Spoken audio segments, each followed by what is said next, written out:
In my presentation, we're going to go over the challenges we see as salvers in OPA 90. We'll go over a brief review of what that is and the changes we've seen this year with the non-tank regulations.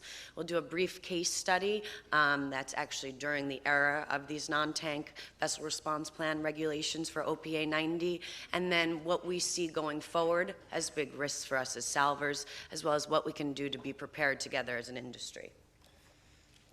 So as the Director of Business Development, I must touch upon who we are. At the Marine Response Alliance, we are an OPA 90 salvage marine firefighting provider that is U.S. Coast Guard approved in all captain of the port zones. As opposed to the average salver who extended themselves into these regulations, we decided to come together as a group. So we're actually a partnership of McAllister and Crowley for our towage, Titan for our salvage marine firefighting, and a company named Marine Pollution Control for our lightering. We are one of 5 U.S. Coast Guard approved providers. That means there's only 5 of us to respond to all captain of the port zones in the United States. And for us as an American salver, it's especially important for us to be available in the U.S. to help protect our seas. So the OPA 90 tank rules, these were implemented in 2011, so most of you should be familiar with what they mean, but what this means is that all tank vessels must be engaged with one of these 5 salvage marine firefighting providers and list them in their vessel response plans in order to trade in U.S. waters. So you actually have a pre-arranged agreement with a salver. And for a lot of people, that's a very scary thing, but part of these regulations were to actually drop the stigma of a salver, to cause a proactive arrangement with us and the ship owner on how to be prepared for a casualty, and some of what these previous gentlemen have discussed so far today.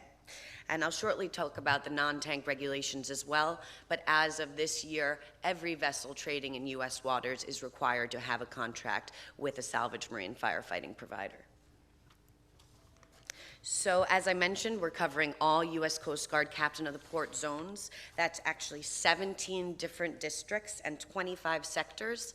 That's a lot of territory for the United States. And the original heart of these regulations, I think, were supposed to be more territorial, where maybe we would divide up the United States.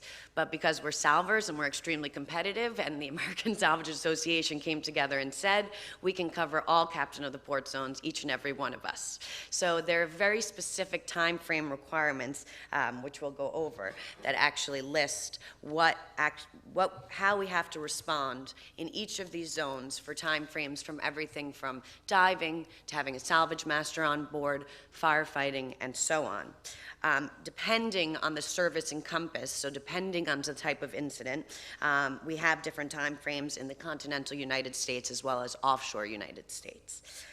These timeframes are strictly enforced by the U.S. Coast Guard, and we're constantly being audited by our geographic specific appendices, which is all of the United States, on are we able to respond in these timeframes. And for salvage, they get more specific for lightering, depending again on the type of incident, but because we're short on time, I'm not going to get into each and every one of them.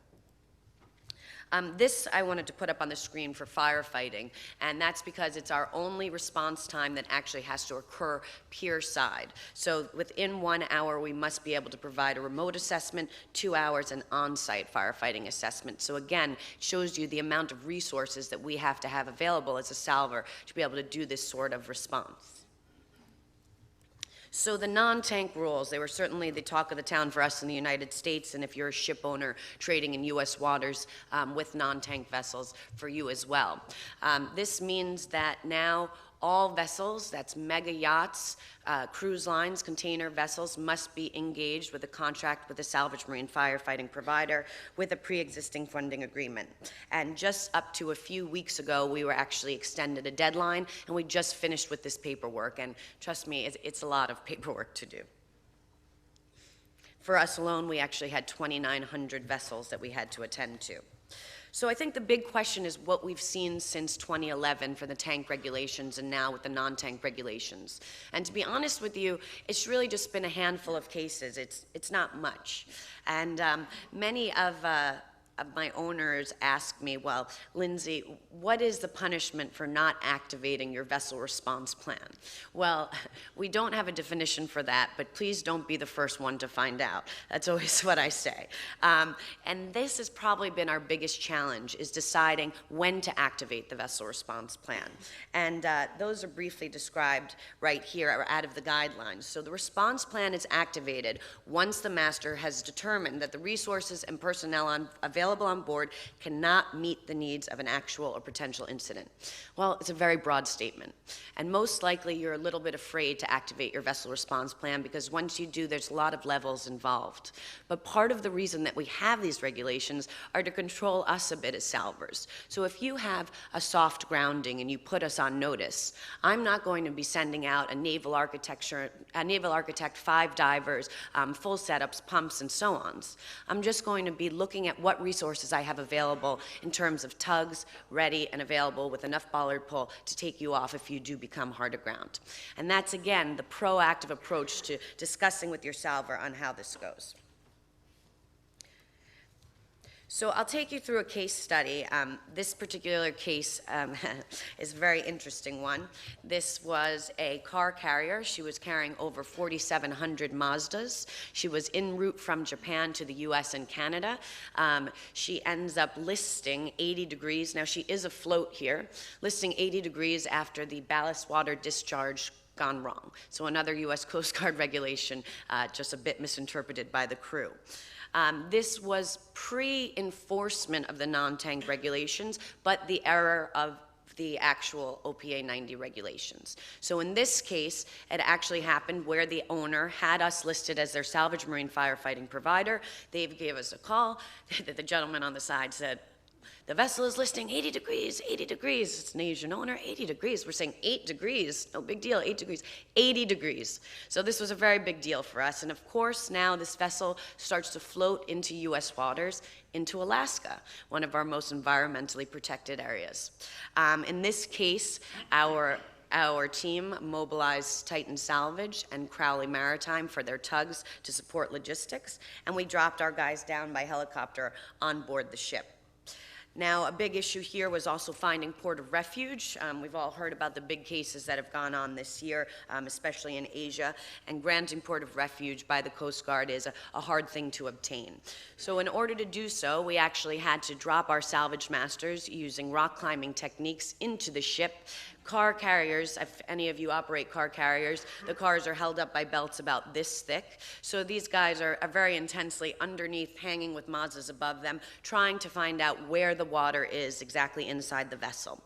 And in this case, we actually created what was the first computer model on site to show where the water was to the US Coast Guard so he could grant us port of refuge, which he did in Dutch Harbor, as well as to perform a sequence ballast pumping system so we could then right the vessel. I like to talk about this one as well because it's one of the first that was used in the unified command structure. Now, if you have an incident in the United States, which, by the way, it doesn't have to be this big. If it's something small, it's going to be the biggest instance of your life. We actually operate in the unified command structure. It's operated by you as the owner, by your QI, as well as the federal on-scene coordinator, who's the U.S. Coast Guard. We work very well within this unified command, and this is something that we exercise in our drills, in our tabletop exercises, and so on. So we worked very closely in this case with the state of Alaska. In this instance, in the Unified Command is all experts. This was one of the first major cases, as I mentioned, within the Unified Command, and we had about 40 people in this Unified Command Center.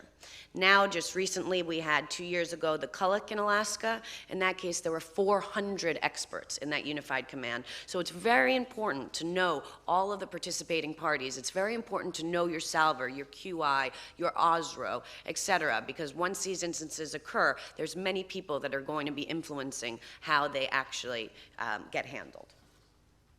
And another reason that I brought up this particular case of the Cougar Ace is that her sister ship, the Baltic Ace, was not so lucky as to be able to be recovered. And by the way, I'm sorry, that vessel was returned to her owners after 24 days and is still operating today. Baltic Ace, not so much. This turned into a $60 million wreck removal. So a very, very big discussion with Mr. Adams, of course. Now, it's a different type of incident, what happened here, and that caused this vessel to sink. But in this region of the world, they do not have anything like the OPA 90 regulations. Actually, in the United States, as a matter of fact, we have the most strict regulations and the only ones for salvage that actually enforce these time frames. And I think this is a trend that we'll start to see around the world. We see this a bit in China with the oil spill, although it's a little bit backwards how that's going. I think we'll start seeing some changes in Europe and going forward and so on. A big discussion for us is in the OPA 90 regulations. We haven't really seen a current U.S. mega wreck removal. And I say mega wreck removal as my parent company, Titan Salvage, has completed the Costa Concordia. So we're very familiar with how this goes. And a hot topic is, what if the Costa Concordia happened in the United States? Well, what if it did happen in the United States? Do you think that the OPA 90 salver would be the one that continues on to get that wreck removal contract? I think very unlikely. I think most likely it will go out to tender, and we'll see what happens if, God forbid, that happens in the United States at the time. But I could only imagine, and we could talk to the clubs about that, that it would go into the tender process, and all of the salvers would have the opportunity to see who's best to attend to that particular wreck. One other thing. This just occurred in multiple stages. The first one for the Baltic Ace was the lightering. Cougar Ace, we did not lighter the bunkers. Now, I think that if it would be more current, that might be something that would have been enforced. But in that case, there was no threat to pollution from the bunkers. So the actual federal on-scene coordinator, the Coast Guard, did not require that. And I think that is a very interesting topic, because that seems to be a hot push right now. And that may not be the right thing for the salvage operation. So what are the lessons learned thus far since 2011? Well, for us, it's really been, don't be afraid to activate your vessel response plan. There's no cost for us for you to put your salver on notice. Also, most of your salvers also have an international presence. You shouldn't feel afraid to give us a call and say, you know, this is something that may be small, but the smallest incident can turn into something larger. Let us have the opportunity to take a look at where our assets are. What is the most common instance that we've seen? And that's definitely groundings. So that's another instance that can start as something small to something large. And this is the smart off of South Africa. Really don't let this be the result. Now, what are the growing challenges for us? It's definitely the increase in vessel size. You see here the Costa Concordia. She's only 290 meters long. So although the largest salvage in history, we're actually dealing with cruise lines that are 363 meters long. Our biggest concern, I must say, are the growing size of container ships. I was speaking to, I was reading some news the other day on the plane, and I read that Scorpio is now preparing to charter what will be the largest ship on the sea, carrying 19,000 containers. The other day we had an incident with a ro-ro barge. She was carrying about 400 containers, and I couldn't get an exact roster of what was in each of those containers. Yet I, as the salver in the United States, this happened off of the Bahamas, had to be prepared to drop my salvage master on board by helicopter, not knowing what was flammable, what was chicken, etc. in each of these containers. And you're going to tell me with 19,000 containers, we know what's in each and every one of them. It's sort of a scary thing. So this is, how do we prepare for this? This is not just the salvers. This has to be the world looking at this together. We briefly talked about the firefighting side, and we saw those were our tightest time constraints. A fire on board a 19,000 container vessel would be a very serious incident. So, in truth, your salvers are not pirates anymore. We're your partners in compliance. We're U.S. Coast Guard approved. We work very closely with the IG group in order to prepare your funding agreements and how that works. I really suggest you talk to them. You talk to them about your trade routes internationally. What are their assets? What's available? You perform drills outside of just checking off the boxes. Right now in the United States, we have PrEP guidelines for preparedness. This has been only enforced for oil spill, but we're now going to see the final PrEP guidelines for salvage as well. And so what I suggest is, don't just think about the oil coming out of the ship, think about a major salvage casualty and be proactive, doing different types of scenarios, working closely with the salver. And thank you very much for your time.